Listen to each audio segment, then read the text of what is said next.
राधे राधे। मैं पंडित देवेंद्र शुक्ला आपका आपके चैनल श्री एस्ट्रो ज्ञान मार्ग में आपका खूब स्वागत करता हूं।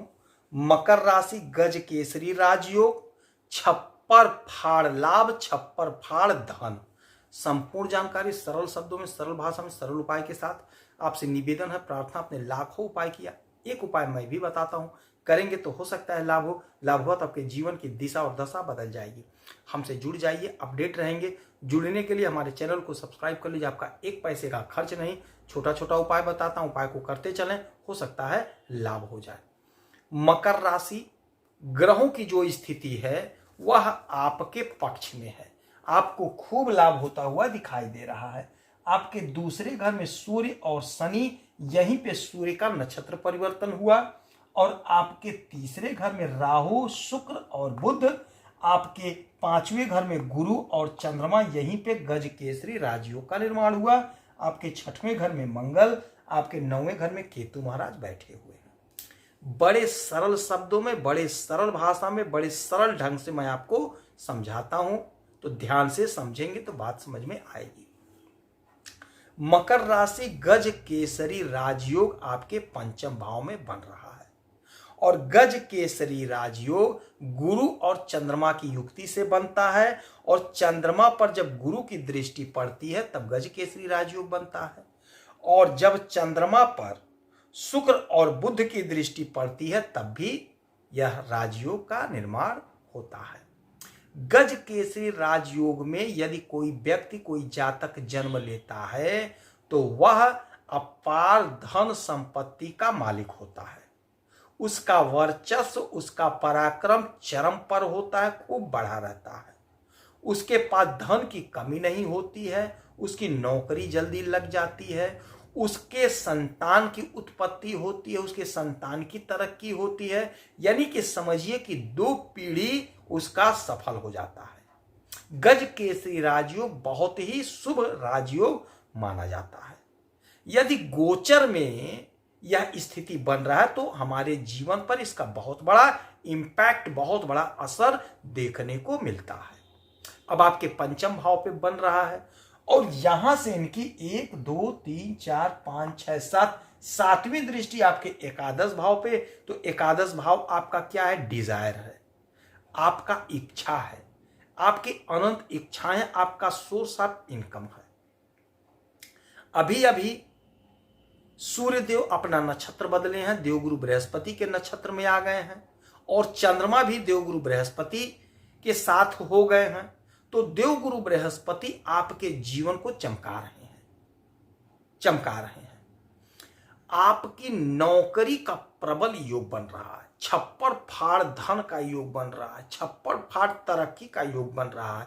ऐसा संयोग, ऐसा योग बार बार नहीं बनता है। ज्योतिष में ऐसे संयोग का हम लोग विश्लेषण करके बहुत सटीक बात बताते हैं, जो आप सुनिए। यदि आप नौकरी की प्रतीक्षा कर रहे थे तो यकीन मानिए, यदि आप इस समय इंटरव्यू देते हैं तो आपको सफलता की प्राप्ति होगी।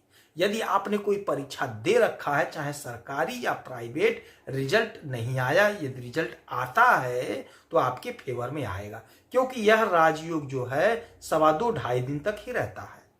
उसके बाद में चंद्रमा चले जाते हैं, क्योंकि चंद्रमा बहुत तीव्र गति से चलते हैं और बहुत तीव्र गति से फल देते हैं।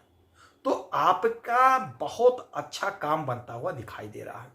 यदि आप बिजनेस कर रहे हैं, व्यापार कर रहे हैं, तो बिजनेस व्यापार से आप खूब धन कमाते हुए दिखाई देंगे। इस समय आपका बिजनेस खूब चलेगा, खूब तरक्की, खूब पराक्रमी आप बन रहे हैं।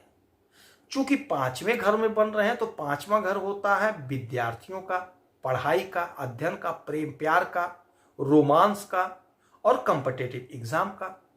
तो प्रेम प्यार के लिए समय बड़ा अच्छा होगा। हो सकता है आपको कोई पुराना मित्र बन जाए, हो सकता है आपका कोई नया मित्र बन जाए, हो सकता है कोई पुराना रूठा मित्र सामने आ जाए।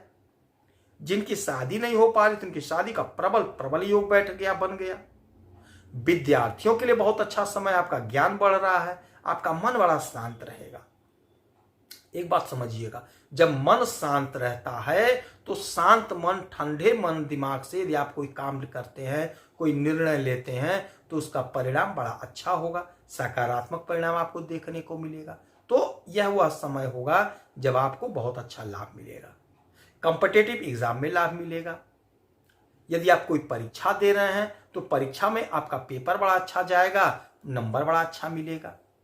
दाम्पत्य जीवन में अपार सुख, अपार तरक्की, अपार प्रसन्नता का योग बन रहा है। बिजनेस व्यापार में लाभ, भाग्य का आपको साथ मिलेगा। आपका कर्म, आप जो भी कर्म कर रहे हैं या जो भी कर्म किए हैं उस कर्म का फल मिलेगा, आपकी इच्छा की पूर्ति होगी। कोई आपका सपना यदि अधूरा था, वह सपना नहीं पूरा हो पाया था, तो आप कोशिश करिए, प्रयास करिए, हो सकता है आपका वह सपना अधूरा हो जाए।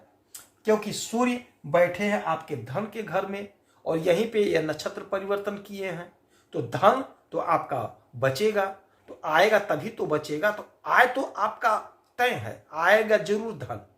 कहां से आएगा ये आप पर निर्भर करता है। यदि आप बिजनेस कर रहे हैं तो आप बिजनेस में पूरा ताकत लगाइए, आप वहां से खूब धन कमाते हुए दिखाई देंगे। यदि आप ना बिजनेस कर रहे हैं, ना व्यापार कर रहे हैं, नौकरी खोज रहे हैं, बिजनेस खोज रहे हैं, व्यापार खोज रहे हैं, तो आप ध्यान रखिएगा, आपका काम सिद्ध हो रहा है। कोई ना कोई काम आपको अवश्य मिलेगा। छोटा काम मिले तो भी पकड़ लीजिएगा। छोटा कोई बिजनेस की युक्ति आ जाए मन में तो आप स्टार्ट कर दीजिए। छोटे से आप टॉप पर पहुंच जाएंगे। तो समय चौतरफा लाभ का है, तो आपको लाभ मिल रहा है। तो इस समय में आप एक छोटा सा उपाय करेंगे तो हो सकता है आपको लाभ हो। देवगुरु बृहस्पति की आराधना पूजा करना है। ब्राह्मणों का आदर सत्कार करिएगा, गुरुजनों का चरण स्पर्श करिएगा, गुरुजनों का आदर सम्मान करिएगा। और चंद्रमा को मजबूत करने के लिए सफेद वस्तुओं का दान करिएगा। दूध का दान कर दीजिएगा, चीनी का दान करिए, थोड़ा चावल का दान कर दीजिएगा और 1 लोटा जल भोलेनाथ के ऊपर अवश्य चढ़ाइएगा। यदि आपकी कोई समस्या तो इसी वीडियो में डिटेल करेंगे। आपके कुंडली की समीक्षा करूंगा, विश्लेषण करूंगा। कोई एक प्रश्न पूछिएगा, सटीक उस सरल उपाय बताऊंगा। करेंगे तो हो सकता है लाभ हो। आप खुश रहें, हैप्पी रहें, यही हनुमान जी से हमारी प्रार्थना है। जय श्री राधे।